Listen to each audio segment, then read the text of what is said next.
தப்பு கணக்கு போட்ட விஜயகாந்த் ஓடவே ஓடாதுன்னு நடிச்ச படம் சூப்பர் டூப்பர் ஹிட் அடித்த கதை தெரியுமா?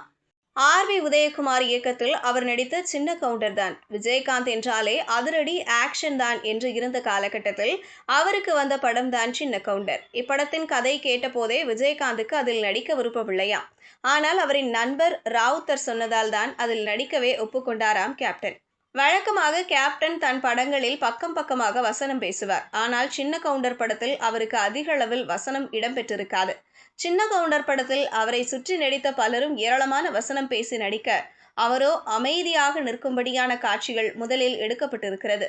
இதனால் ஒரு கட்டத்தில் கோபமடைந்த விஜயகாந்த் ஆர்.வி. உதயகுமாரின் உதவி இயக்குனரிடம், என்னையா எல்லோரும் வசனம் பேசுறாங்க, எனக்கு மட்டும் உதயகுமார் வசனம் எழுத மாட்டானா என கேட்டதோடு, என்னை சும்மாவே நிக்க வச்சுட்டு இருந்தா இந்த படம் ஓடாது எனவும் கூறியிருக்கிறார்.